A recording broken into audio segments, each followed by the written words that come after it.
You have to do that unlearning, and it's a choice, and it's painful, and that's why that distance is so great, because it's not just a decision; it's a daily, minute by minute decision that I'm going to be great, and it can't just be for you, and that's the key to keep you going. It can't just be for you; it has to be a dedication to the people that you lead. So that quote again is: the distance from mediocre to good is measured in feet. The distance from good to great is measured in miles. Love it, man. You can be a leader, but a leader is a developed set of skills. It's a developed set. State of mind, state of mind, state of mind, state of mind, state of mind.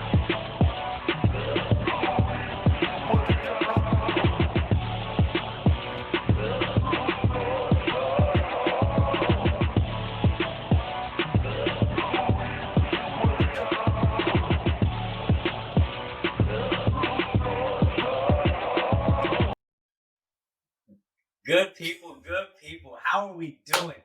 Man, Leadership State of My Family, we are back, and Armon is back in Hawaii. So we are in the same place, and we're able to do a podcast in the same room. And I tell you every time, it's a different feeling. It's such a different feeling. It's such a different feeling. Because number one, we don't have the 5-hour awkward difference. Yeah. Right? That exists where it's like, hey, what time can we, like, and then if you do 4 o'clock, and then we won't have to worry about that. Yeah. Like, we won't have to worry about that. Because I think anytime we talk, the energy is always great, but it's exponentially better when we can collaborate together. When it's in person. Like, yeah, when it's in person, it's beautiful. Cannot be. It's beautiful. So, yeah. How's it going? It's going great, man. It's going great.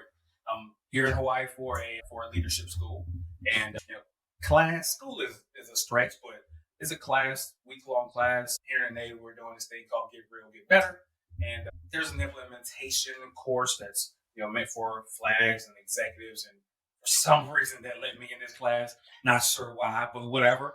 But it's been a very interesting week. So it's been good. That's great, man. First of all, I think we know why you're at the course. I'm sure you're the right person to be there to bring it back. That's what he said. so I'm sure we're doing it for the right reasons. No doubt. But yeah, man. So as always, one of the things that we want to focus on is making sure that we picking topics that are relevant. Yeah. Picking topics that hit the main points that I think leaders need to focus on. So I'm excited about today's topic. Yeah. But before we can jump into anything, man, we got to run through our initial segments, right? We got to. Our first one for you is it was all good just a week ago. What you got for us today? Listen, man. The thing that has been gnawing in the back of my head is, as being in a leadership position, you get to watch people progress. You get to watch, people grow. And one of the unique aspects about this organization, I think every organization, is that once you get to a place of kind of executive leadership, you really don't have to do anything else. Like you can sit back and kind of chill and take a break, because nobody's really questioning you. Sure. It's like, hey, I do my job. Yeah. And I go home. Well, what impact are you legitimately making with that stance? Were you looking at my notes? I wrote some stuff down. I was not looking at your notes. When I read what I wrote down to you, you're gonna be like, damn, that's crazy. Okay. Yeah. But I didn't mean to cut you off. I just no. wondered if you was going through my phone. No, so it just sometimes I wonder if when you get to these executive positions, you've been grinding so long over your career, whatever career it is, whether it be in the Navy, whether it be in out in industry, whatever the case may be. But what stops that grind? What stops that forward progression, that hunger that's within you? And I know for a fact that same grind is required. Yeah. To continue to provide the level of impact. And I think even more once you get to that position, right? Because there are some entities that's fighting the status quo. Sure. Right? Because everybody wants the things to continue moving down that same path. Hey, we're good here. We don't need to ruffle any feathers. Mm-hmm. But unless you're willing to ruffle feathers, unless you're willing to have that conflict, that confrontation, that be willing to accept that friction, things are not going to get better. And I think that if you're in a situation where things are not getting better, it's getting worse. Yeah. That there's atrophy there, right? And that's the unique part about leadership is that if there's not forward progression, there's not forward movement, everything is stagnant and it's only getting worse. Yeah. And it's inevitable that you're going to get to a place of performance lacking. People get to a place where it's just like, I'm not being supported. I'm not feeling psychologically safe, and deterioration of that organization is going to start there. Yeah. Right. So it rests with the leader to make sure taking day-to-day ownership of yourself and saying, listen, I got to be better for my people, not just for me, not for me because I want to get all the accolades or whatever the case may be, but for the people that we lead. They deserve they deserve our grind. Yeah. They deserve their hard work continuously. So that's the thing that's been kind of gnawing in the back of my head, just understanding, like, how did you get to this place? You work so hard and just decide, you know what, I'm gonna get to a place of comfort and not do anything else. It's just before. Yeah, I'm gonna go through mine in a sec, but I guess my only comment to that is, or my only thought on that is that, like, why do you work so hard to get to a place where you've probably been frustrated with the people above you, and then don't give it your all to make it the best thing? Exactly. So I got exactly. it. So what I wrote, and you said you wasn't getting into it. I said, regardless of how good you think you are, and no matter how hard you work, remember one thing: men lie, women lie, men lie, women lie, numbers don't. And you need to find quantifiable data to prove you are doing a good job. Yes. You need to prove to yourself that you're making an impact. And you need to have people around you that are not going to be yes men or yes women and just say, oh, you're doing a great job. Yep. Like, I want the people to be like, I think we could be doing this better. Yeah. And so there's so much information out there that you can always find the data to link to whether or not you're making a change. Yeah. Whether or not it's your ability to have higher retention in your company, or you're hitting your sales goals, or your boats or submarines are performing at a higher level. Like, whatever it is, there's quantifiable data. So before you sit in the mirror and pat yourself on the back and say, hey, how great you're doing, right? Keep people around you that are going to keep you honest, and find that quantifiable data to prove to yourself, like, am I doing as good as I can be? Yeah. And then when you see that you are, push to get better, right? Don't get stagnant, continue to grow, because otherwise, if we're doing that, then what are we doing? So I feel like that's crazy that we almost on the same page with that, but pretty cool. Yeah. You know what I think about too? Just to go along with that, go ahead. Like nothing in nature gets to a place of comfort. Mm-hmm. Trees keep growing. Trees keep growing. Yep. Grass keeps growing. Yep. Like nothing in nature is like, you know what? I'm good. Like, so we violate nature. Sure. We're not continuously growing. I like it. I like it. All right, man. Blueprint. What are we reading? So, I am currently reading Die with Zero. Oh, God. $0? Zero anything. Okay. Right. So, it's a reconciling of our imminent mortality. Okay. Knowing that, hey, there's an end point for us all. Yeah. And you all can't bring this stuff with you. Yeah. Okay. You can't bring this stuff with you. So, what are we accruing and gathering all these things for if we're not serving? Sure. It's a phenomenal book. It's one of those life-changing books where it's like, oh wow, why am I doing all this? Yeah. Just for myself, just to just to flex? Yeah. Like, and the book is written by Bill Perkins, Die with Zero. It has a unique perspective on one of my favorite, like it says, Memento Mori, we all will die. And the reconciliation of our mortality with where we are right now, it's such a perspective expanding book that's like, hey, why am I actually gathering these things? Do I need this? Do I need this? And it really causes you to question the why of, man, these new Fords is coming out. Yeah. I can put a couple $100,000 in the stock market and get these returns. And what am I gathering all this stuff for? Am I really, looking to serve mankind? Because I think that is the thing that matters the most. Sure. Right? Is who are we serving? Yeah. So Die with Zero is phenomenal. Wow. All right. I'm going to put on a list.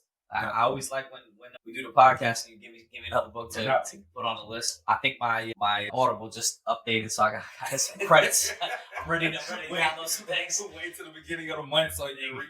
Yeah. No, man, I do it for the year, man. It's great. I guess we should put that out. I don't know. But, okay. Yeah. All right. So I am currently reading Legacy by James Kirk, and it is the story of the All Blacks, the New Zealand rugby team. Yeah. But I mean, what it's really about is like building a winning team. Yeah. And like he's got 15 main points that he talks about, but to me, it's all about bringing in the right people and creating the right culture. Like, you know, so they have this thing, like they don't allow anyone else to clean the locker room after they're done. Ooh. Right. Like, you know, so it's like that minimalistic, like we're not above anything. So like, you know, you no matter where you go and how far you go. I like that. Like, yeah, I mean, and that's just one, right? Like, go check the book out. Yeah. I thought James Kerr did a great job with it. But from someone, I just believe in creating, like, I think culture is just such a critical part in leadership and, like, building a right team. And that book, like, I was feeling the book. The book was good. So definitely worth reading, definitely worth checking out. But, yeah, man. So moving on to bars. Yeah. Yeah. What's your quote for this podcast today? So kind of in the same vein, Yeah. You know, the first thing I led with it at the outset is the distance from mediocre to good is measured in feet. I swear you were in my notes. Like The distance. You were in my notes, man. I don't know how you got into my phone. Man, we synced up today. All right, go ahead. First of all, because I got an Android, yeah, you know, and it's taking the cake right now. I know he got an iPhone. I don't know what he's doing. People, y'all need to talk to him. But so the distance from mediocre to good is measured in feet. Mm-hmm. The distance from good to great is measured in miles. Mm. If you're trying to get from that 65% theoretically, right, to 85 to 90 to 95%, like that's pretty easy. Yeah. That just takes. I made a decision to be good. I no longer want to be in the midst of the crowd. So I'm gonna make a decision to be great. But that 95, going from that 95 to 98, 99%, that is measured in miles. To go from good to great is substantial. And I think about it in terms of like an athlete, right? Sure. Because I was like a low-key like athlete, and amongst my friends, I was really, really fast. Okay. All right. I got a great story of your speed. Armon is the only beach volleyball player that is so fast that he doesn't actually touch the sand. Like, he doesn't dive. He's like when he was younger, I was like, you know, it's beach volleyball. Like, most people have to dive to get to the ball. You're just so fast that you can run there, which just pisses me off. Yeah. So, yeah. All right. I once, just as a story, like I once ran my Navy PFA, PRT portion because I got bit backwards and finished probably ahead of about 80% of the crew. That's crazy. Backwards. Yeah. So I know that sounds like, man, that's pretty dope. But the thing is that I remember playing basketball, and there was this young man by the name of Sharif Abdul Rahim that was, I don't know if y'all remember this, for young guys, you might not remember. This dude was like 6'10", a guard, and was just out of this world and just ridiculous, right? And you think that, man, I'm a good athlete, I can get up there, and you come up against and you see somebody like this, and you're just like, what? Yeah. Because you got that good athlete, that great athlete, and then you have this like above the just out of this world, right? And that distance from good, you know, to phenomenal to great is exponential. And I think about it in those terms, and it takes so much time, so much, you know, kind of uncovering of and unlearning, right? That's one of those nuanced, painful things that you have to do, that unlearning, because we have these mindsets that are built in, these beliefs that are built in, that you get older, you come up against the adversary, you realize, man, what I thought I knew does not work in this scenario. Yep. and you have to do that unlearning, and it's a choice, and it's painful, and that's why that distance is so great, because it's not just a decision; it's a daily, minute by minute decision that I'm going to be great, and it can't just be for you, and that's the key to keep you going. It can't just be for you; it has to be a dedication to the people that you lead. So that quote again is: the distance from mediocre to good is measured in feet. The distance from good to great is measured in miles.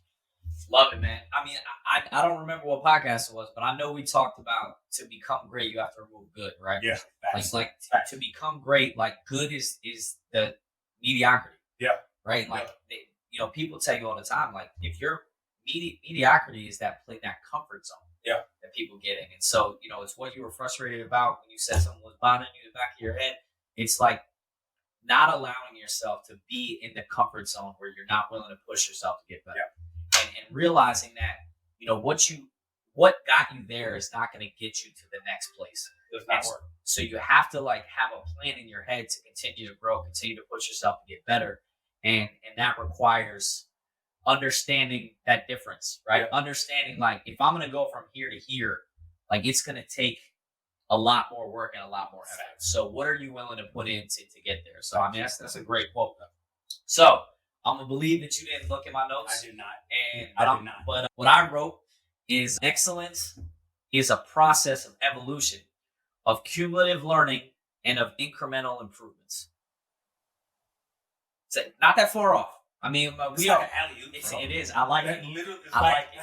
So this is from. So what I really like to do when I'm, unless I hear something that's different from what I'm reading. Yeah. So that's from the same book. That's from Legacy, and that's James Kirk. And what I love about that conversation is just understanding that you hear about it all the time. You're not going to just wake up and be better. Right? No. I wish you could. I wish I could just go to sleep and be like, yes. Yeah. Like osmosis. Yeah. But it's going to require work. Yeah. And sometimes, and there was this, I know Kevin Hart is a funny dude and likes to make people laugh, but he tells his stories sometimes growth is doing the same, working hard every day and not seeing any change. Right. But staying on the course and knowing that if I just keep working hard and keep trying to be better and keep trying to improve myself, then eventually it's going to happen. Yeah. And then all of a sudden it does. Yeah. And it's this person's an overnight success. Or, oh man, how lucky, what a lucky break. And it's I've put in 5, 8, 10, 20 years to get to this point to be in a position. Right. And it's the, I feel like we talked about this the other day. It's the mechanic that gets flown onto the cruise ship. Yeah. right. So I don't know if you heard the story. I don't know if it's true or not, or it's just a good analogy. Yeah. But I'm positive it's true. Okay. All right. Yeah. So cruise ship is stranded in the middle of nowhere. Mechanic walks on, gets flown on board by a helicopter to fix the problem, and no one can fix it and no one can figure it out. And in 5 minutes, he takes a hammer out and a pin and hits this one thing, and everything starts going. And he charges them $50,000 or something like that for 15 minutes of work. And they're like, how can you do this? But it wasn't the 15 minutes, right? It was the 50 years of experience that put him in a position to do that. And so as leaders, we can't just think that we're going to get better by not growing. Yeah. And by not finding ways to get better and surrounding yourself with people that are going to help you get better. By pursuing degrees, by pursuing higher education, by reading and learning from other people. All these things help you grow. And I don't know, I heard that, I saw that speech and I was like, man, we're not going to get better if you can't understand that it's slow. It's not always going to be quick.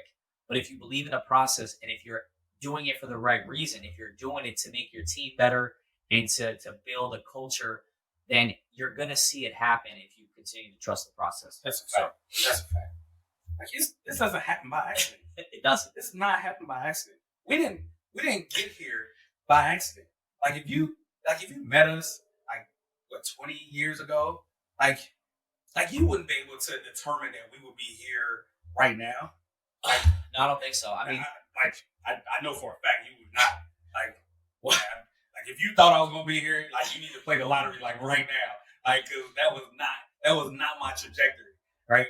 Yo, but the systematic, I got told early on, the systematic day-to-day grind, 15 minutes, 20 minutes, 30 minutes, taking the time to learn your craft, to be better, that dedication to be better, it's going to pay off, right? And it does not happen by accident. You don't back into this thing.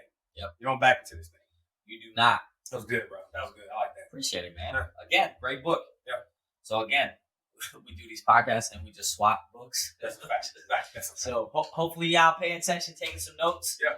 But all right, man. So 99 problems, but leadership ain't one, man. Tell me about your tip of the week. Tip of the week. Being simple. Using simple language. Okay. To describe experiences, to train, to mentor, to coach. Nobody is impressed by your big words. Sure. You're only doing that for you. Yeah. I just sat in this course and watched people go back and forth trying to use the biggest words possible to project how smart they actually are. Yeah. No one cares how smart you are. Yep. What do they care about? They care about how much you care about them, number one. Yeah. Right? And then you can actually get them to a place where they want to be. Yeah. And in some cases where they don't even realize that they want to be, but because you believe in them so much, you care about them so much, you get them there. Mm-hmm. But like nobody cares about your big words. Sure. Nobody cares about you being able to dissect the dictionary. Like just be simple. Sure. Right? Because you're going to reach more people and be more relevant utilizing simple language. Mm-hmm. Right? Because that is what really communicates that you understand the concept. Yeah. Right?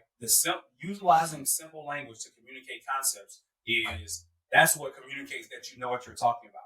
Right? So throw all the big words out. Don't come out here with dichotomy and amalgamation and like for real, amalgamation. You know what I'm talking about if you're watching this. Come on, amalgamation. Stop it. All right. I like that. You know, I mean, I think there's obviously we want to sound intelligent when we talk and we want to sound educated like we know what we're talking about, but you got to be able to speak to your audience too. Yeah. So I think, but that goes back to knowing your people. Yeah. Like if you sit in a room full of people that don't read the dictionary on Saturdays, you might just want to use another word to describe what you're trying to do, just to reach the masses. Yeah, getting people together. There you go. Okay. All right. So I'm gonna talk about what I said on my motivational Monday. Yes. Which is this, because it's been irking me the last couple of weeks. Yeah, no doubt. If you are a leader, you should be able to teach. Like if you there's another alley-oop. Sure. I mean, it's right. Anyway, like good leaders teach. If you think you're a good leader, but you don't take the time to like teach your people how to get better, and you don't motivate, like mentor them and help them grow, then like I don't believe that you're a good leader. Like you might be in a circle full of people that aren't telling you the truth, or you're not checking to verify that the good leader that you're talking about is actually, if there's any facts behind it. Yeah. Because if you can't take what you've learned and teach it to other people, and if you don't have like a whip, like when I meet younger sailors and younger people in this game, I feel this obligation to teach them as much stuff as I can that I wish I knew 15 years ago that no one taught me. Yeah. So my quote is always like, there was never a me for me. Yeah. Right? Like I never had someone that was like, I want to take you under my wing and as a senior leader, you know what I mean? Like I've had good mentors, but like, you know, me and you, man, like, you know, you always have my back, but we haven't served together like in the same, I've had the same job in 20 years. Yeah. And so there's never a me for me. And so I want to be me for as many people as I can be. Yeah. And I'm not saying that my way is the only way and the right way, but my point is like you strive to get to these positions. You have the ability to affect change, to motivate, lead, and inspire. But instead of doing that, what are you doing? Like you're not teaching. Like I have this phenomenal person that I won't call out on this podcast who he said it wasn't his job to mentor the people below him. That was his opinion. And I would tell you that in any position where you should, like any position in which you have people that it's your job to motivate, lead, and inspire, and you don't think it's your job to teach them, then you probably don't have the skill set to be able to teach. Yeah. And if you can't teach, then you're probably not a good leader. So what I want you to think about is, if your weakness is communication, if you are a good leader and you have a lot of good ideas and you have a great heart and you care about taking care of people, then focus on how can I explain and teach and get better at doing that, right? Because I'm not saying that because you're not doing it right now that you're a bad leader. I'm saying that you can't be the best leader you can be if you don't learn that skill set. And so I want everyone to just think about that, man. Like, how much better would your team be if you had a bunch of people that were good at what they did, who cared about the people around them, and then they taught other people how to do the same thing? Yeah. So that's where I'm at today. 99 problems. The leadership ain't one. Yeah. If you're a good leader, you can teach. You can teach. You have to. You have to. To make it Navy centric for the Navy people that are watching this. Sure. Hey, sometimes, TMC, Cobb, you're going to have to show your chief mess That you're him. how to do maintenance. Sure. How to manage, how to plan, Yeah. how to execute. Yep. Because apparently you've already done it. Yep. That's how you got here, right? Exactly. So if you haven't taken the time to extract your own methodology and teach and show, mentor, train, and coach, now what you here for? Help me out, man. Be a leader that teaches, that motivates, and takes the next generation and helps them be better, right? Your goal should be to want to have people be better than you were. Facts. And if you don't have that mindset, then keep watching Leadership State of Mind. That's it. Like, share, follow. That's what you and, do. and keep coming back, because here we're trying to get people that want to help other people become great. So, yeah, man, that's the last of the segment, man. You ready to get into the main topic or what? Ready to get into it, baby. Ready to get into it. All right. So you wrote it down. You want to kick it off? Listen. There's this idea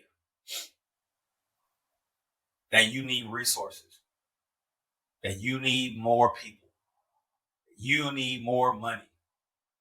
And without those things, you're not going to be able to do your job. Mm-hmm. Okay. Let me give you a secret.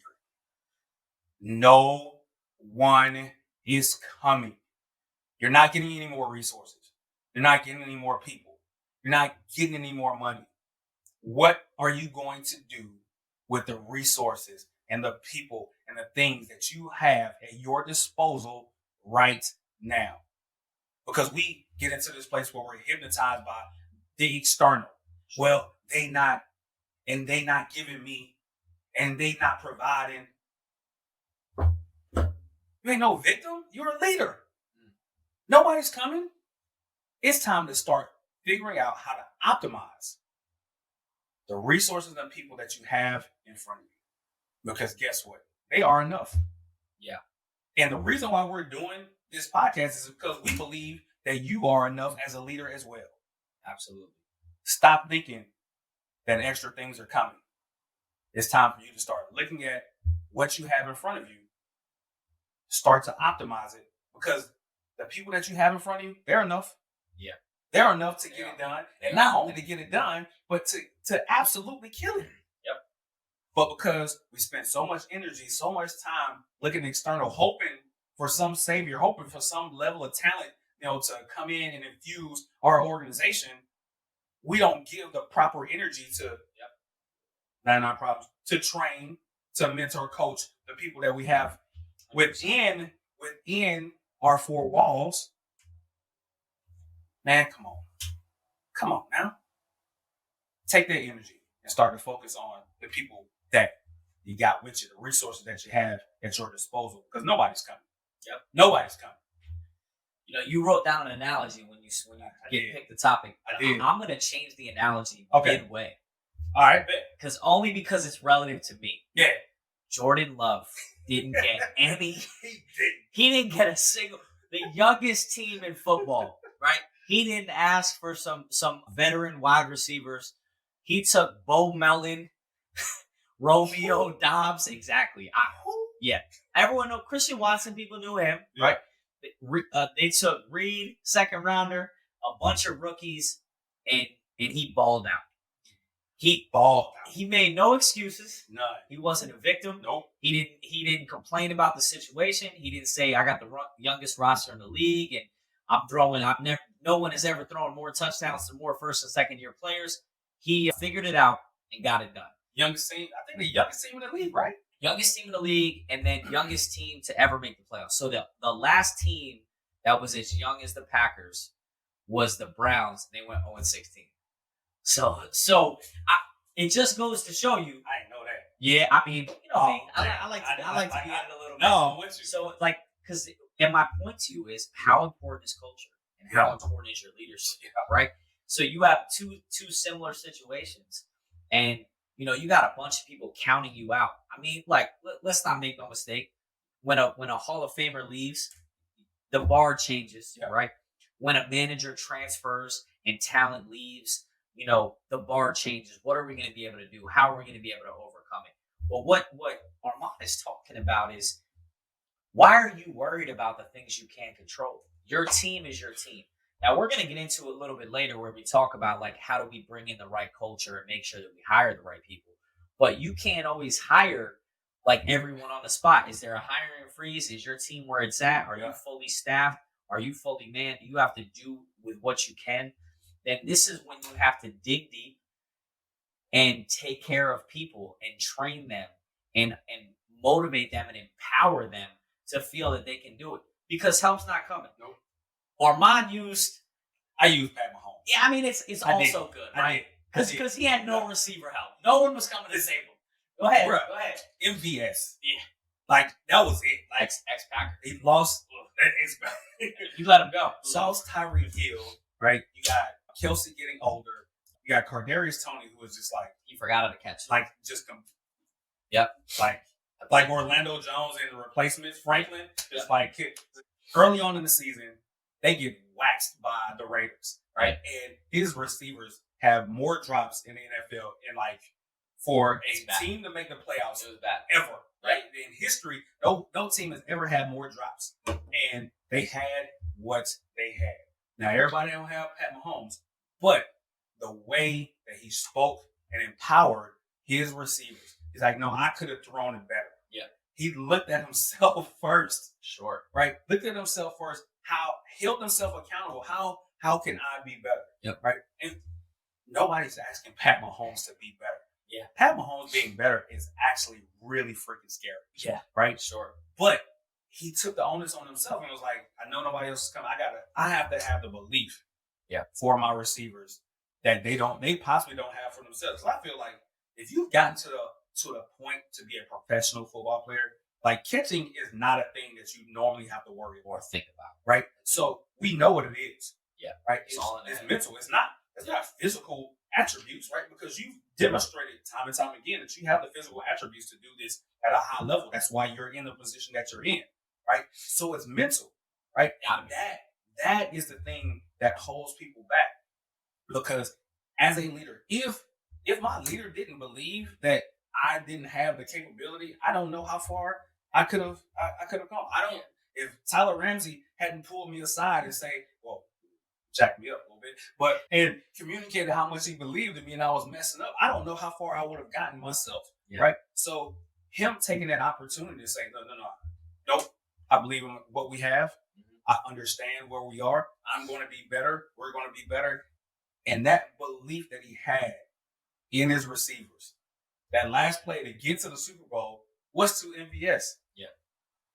Yep. And he threw it, and he did exactly what he said he was going to do. I got to throw it a little bit shorter, right, to make sure that because he has amazing speed, right. Did exactly what he said he was going to do, and then got to the Super Bowl and triumphed, right. Yep. By the way, the person that caught that winning touchdown, go Dogs, McCall Hardman. He is. Lucky him. He was on the Jets at the beginning of the season. He was. God, found his way back. Man. Yeah. All right, man. So I agree. So I think we use some good sports analogies no doubt. to talk about that. But I think about it. When I showed up, imagine this. Imagine you get a raise and you get the opportunity to go start at a new company, but the job that you're currently at, this guy is showing up to take another role in the company that you're at that's higher than where you are, right? So he was a department chief. He showed up. He's like, "Oh, where are you headed, man?" And I was like, "Oh, I'm going to this boat." And he's like, "Oh, I just left there. That's the worst division and worst boat I've never seen it. A worse group of people. And so good luck. That's who you're gonna go lead." And you have to like just think about in that situation. Okay, we've talked about this before. No one shows up and says, "Man, I want to be bad today." Like no one wakes up and is like, "You know what I want to do is just not. I just want to be the worst version of myself." So it was a big uphill battle, right? Yeah. But no one else was coming. No one else. Right? So No we one's had to take the people that we had and we had to maximize their talent. And I think if everyone takes that perspective, that like, hey man, this is our team. Yeah. And finds a way to build them up and give them confidence and give them tools and train and mentor. Like you're gonna find that like sometimes those people, those middle of the road people that might not be the number one draft picks, seem to be just fine. Right? Fine. Like, I mean, we can use another sports analogy. Go back and run like first round draft picks for second, third, fifth. Like first rounds don't always work out either, right? Yep. Also, sometimes it takes the right culture and the right organization to make sure they're right. Right? Someone's got to free that dude in Chicago. I feel like he can't win out there. Chicago's horrible. There's a squad in Atlanta. Oh, yeah. There's a squad in Atlanta that would love to unlock those abilities that exist within just. Come on home. Come on home. I'm gonna let that. I'm not commenting on that. So, as we get into this topic, obviously I want to chat with you a little bit about some things. So the first thing that came to mind when I wrote this down was leadership shortfalls are when leaders expect their subordinates to act, lead, and operate the same level as they do. Yeah. Don't expect your people to be you. Get to know your people and then learn how to maximize the talent of the people you have. So here's this could have easily been one of my takes in the earlier segments, man. But like, if you get to a place, in certain roles in your companies, not everyone is going to be a COO. Not everyone is going to be a director of sales. Not everyone is going to be a comm or a command master chief. Like, so you have to realize that not everyone is going to be you. Yeah. And you have to maximize the talent of who you have. And so when people come to you with a problem that you think is easily managed because you've done this job for 15, 20 years and you've had good mentors, and you've had good people around you, and you answer the question in a way that brings them down, they're going to be less likely to come and talk to you. So if your goal is to try to build people up and make a strong team and build a strong culture, my statement was always like, no question is a stupid question. I want people to feel comfortable to come talk to me and allow me to mentor and train them. Yep. That means you have to have an open line of communication. Yep. That means you can't, there is no stupid question. I'd rather you come talk to me and ask me something that's easy for me to answer and explain to you in basic words, because I don't need to use big words. No big words. and then get you to build your confidence up to allow you to do it. Then to be like, oh, you can't figure that out? Yeah. It's too easy. Right? So, as we talk about this topic of no one's coming to help, remember that when the people that you have come to talk to you, you have the ability to like bring them up and help them get better and build confidence every time you interact. So what does that interaction sound like? And how are you going to respond to them when they need help? Absolutely. The thing that you said in there that really stood out to me is you said at the outset, the expectations that you have for somebody. Sure. Right? You have these high expectations for somebody because you hold yourself, to a high standard, which is not wrong. Yep. Right? But here's the thing about expectations. They cloud your reality. Sure. Right? Because now I believe that because somebody is a certain rank, because they've been in a situation for a specific amount of time, you accrue that to, hey, they should have this amount of knowledge. Yep. They should be at this level, right? That may not always be true, right? So we have to be guarded against our expectations, right? Because our expectations may not match what's actually happening. Yep. And if I see the world through my expectations and I interact with people through those expectations, I'm not interacting with a real person. Exactly. I'm only interacting with a What you projection. think they should be. Yeah, I'm interacting with a projection, and that's hollow. There's nothing in there. That's not real life. Yep. Right. So I have to take my expectations and say, okay, this is where this person is. Now, I can believe for them, right? Because those two things I think are intertwined. Sure. Right? My expectations for where they are before I even interact with them, I got to bring those down. But my belief for where they could be, I'm going to bring up. Yeah. Even though I'm still meeting them where they are. Sure. I'm interacting with them where they are. I'm not judging them for where they are because I thought they should be here. That's irrelevant, right? Remove that, take that judgment, throw that mess out of the trash can because that doesn't serve anybody, right? Doesn't get you anywhere. It's just a barrier and a blind spot. So take that expectation, get it out of here, but elevate your belief about where they can be. Yeah. Right? And interact with them in that manner.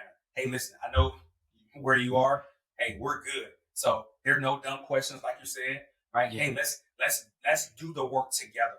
Let's collaborate together, right? To get you where you want to be. Yeah. Right? And you elevate your belief in that person, even beyond where they necessarily believe. Right? Because sometimes you have to believe in the belief of others before you believe in yourself. Yep. Right? So give them your belief to believe in. Right? Give them that gift. Hey, I know you're here today. Yep. But next year, 2 years, 3 years, 5 years from now, here's where I see you. And communicate that to them. And let them know this is how you believe in them. That encouragement piece is amazingly strong. Today, I'm living off of encouragement I got when I was in the 5th grade. Man, what was her name? Miss Levitical Roberts. There you go. Told me that I was a great speaker. I still believe it. Yeah. I'm still living off that encouragement. Okay. Right? Yeah. And this is why podcast, speaking, like that's something that I latched on to, even though I didn't believe it for myself. Yeah. I latched on to it and that came to fruition for me. Yep. Right? And you can do that for somebody else. So take that expectation that you have for them. Let's bring it down. Meet them where they are. Take their judgment, throw it in the trash can, right? And elevate your belief in where they can be, right? Because that is how you get somebody to a situation where, man, I didn't think I was capable in that way. But you think I can do that? You've been doing this for I don't know how many years, and you think like you've seen a ton of people come, and you think, I guess so. I go, right? And this is how you start the process of optimizing your team. It starts with that belief, right? So I love it. Yeah, so if you want to optimize the talent around you, it's crazy. So you think you should try to motivate them and like push them past their limits. No doubt. So the other thing that you got to keep in mind when we have this conversation is that not everyone was surrounded by the best people, right? So you make these assumptions about like that's a great point. Like these people they should be doing this and they should be doing that. All right. Well, what was their manager like at their last job? Yeah. What was the circle around them that taught them how to do this current job? If you don't, I'll always go back to, if you want to win in business, you want to win in leadership, you have to know your people. Yep. Right? So figure out what makes them tick. Figure out what their previous experiences were like. And maybe what you find is that they were around people that didn't teach them how to do stuff the right way. Yep. So now what? You have a broken toy that you can't use? Or are you going to realize that if you show them that you care and teach them the right way to do things and like put them on a different path, that their trajectory can change exponentially? Yep. That's too big? No. All right. No. All right. Now I'm like self-conscious. I don't want to drop too many big.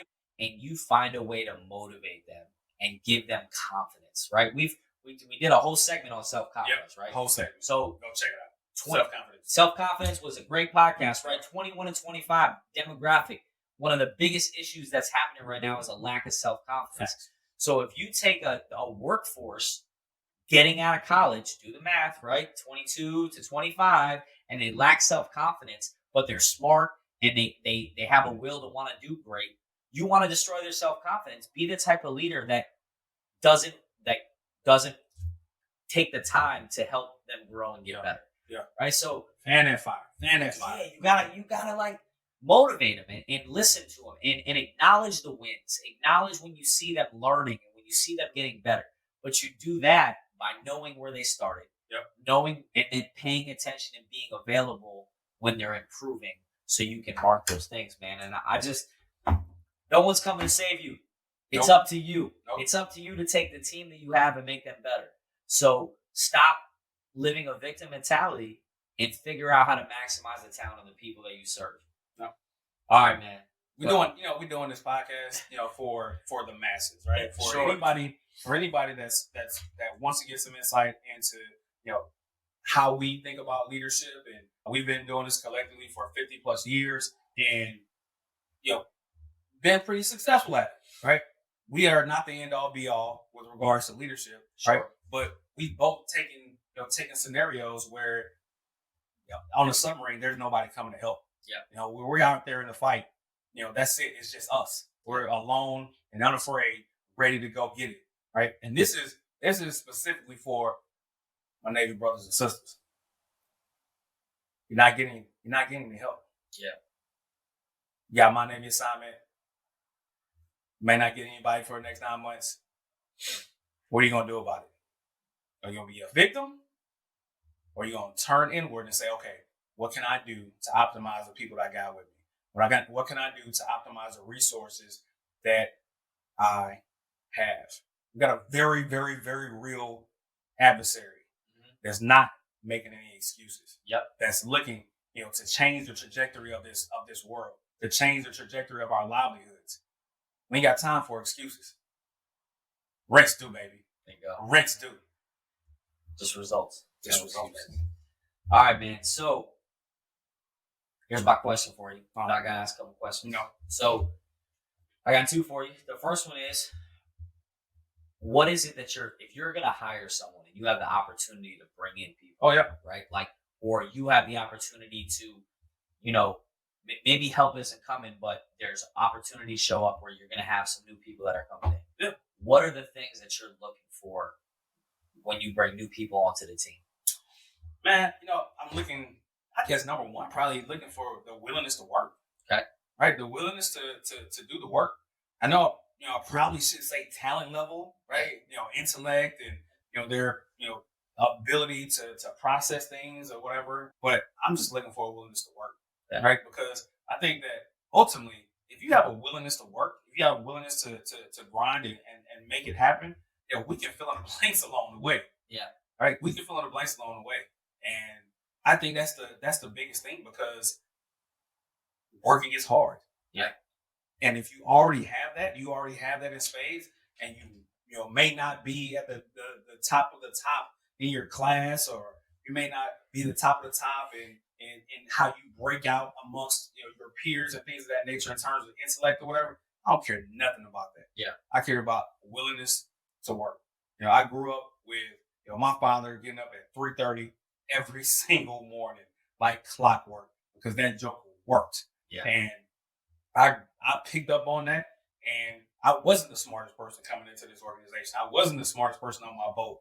And, in any situation, I was not the smartest person.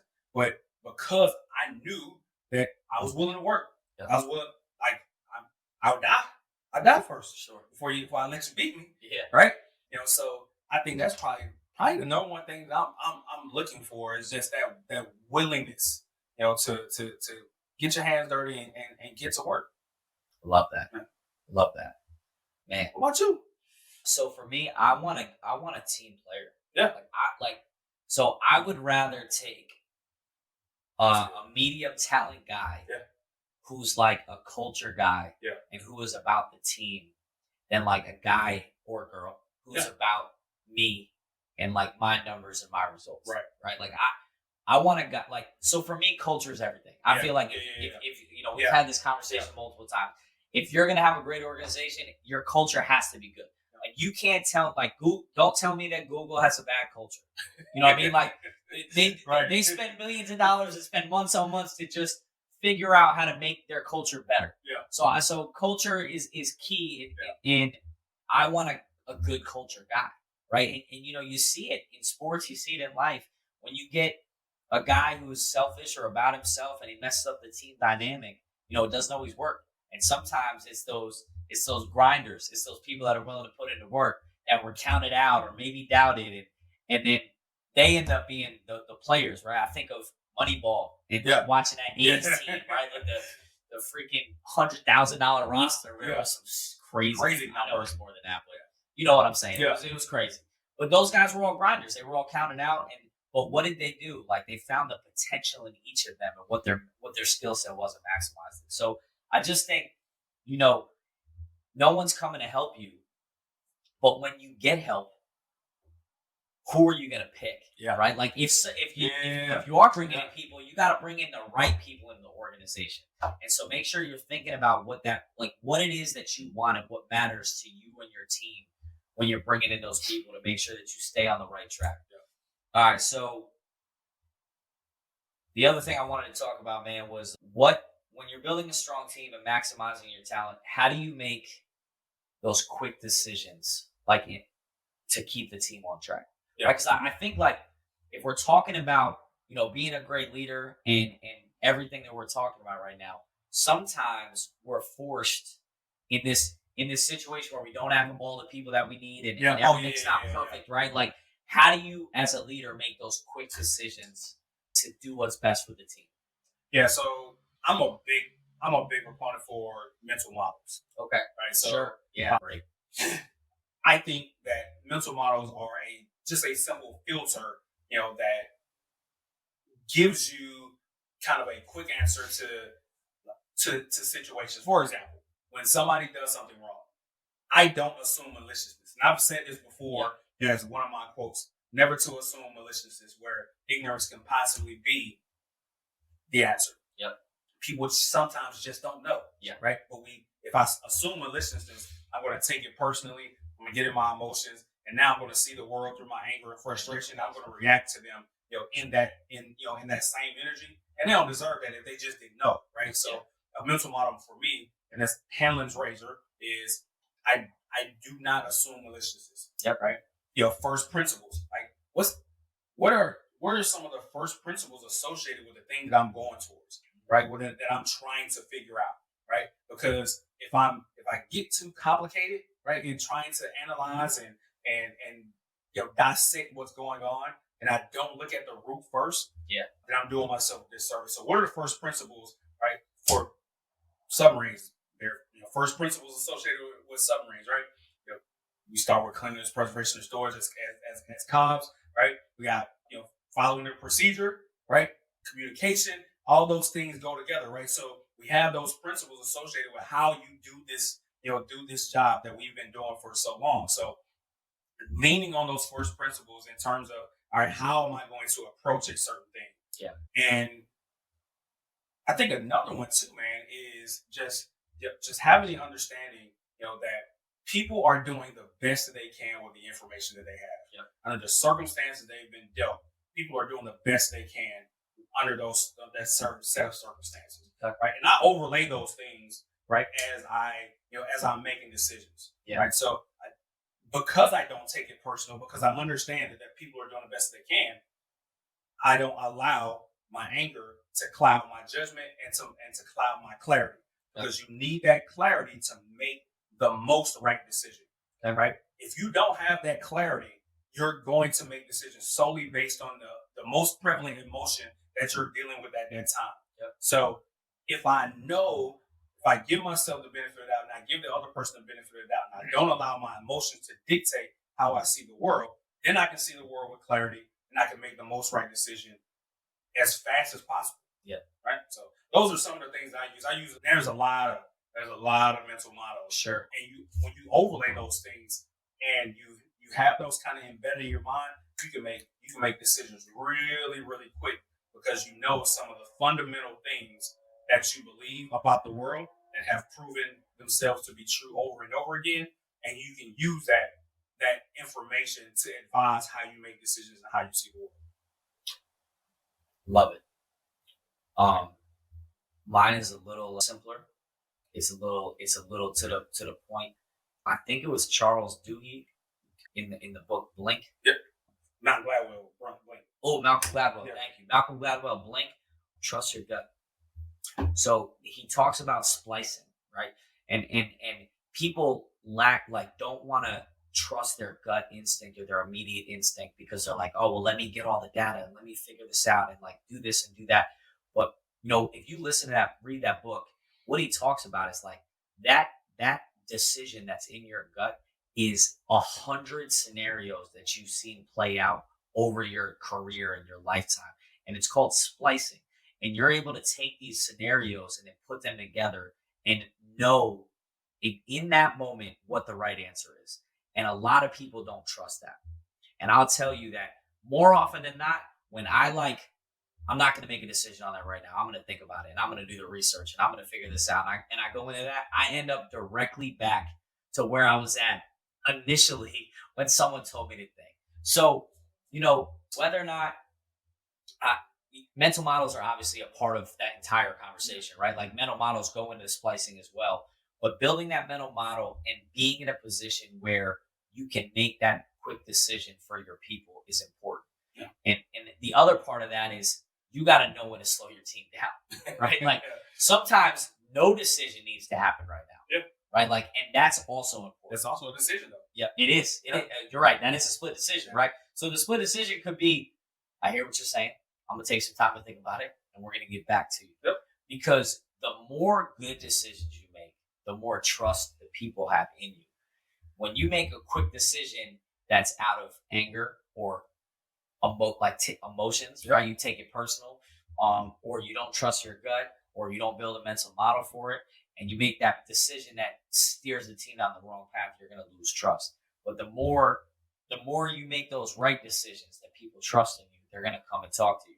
Now, you don't want them to rely on you totally for all the answers, but they got to know that you're going to have their back and do what's best for them. Right. So the thing I think about when you talk about intuition, just kind of as a quick story anecdote. Yeah. You ever been like driving and you're in traffic and maybe raining a little bit or whatever, and then like all of a sudden you just kind of slow down, but you don't even realize why you slow down, why you're slowing down, and then all of a sudden somebody just kind of shoots across.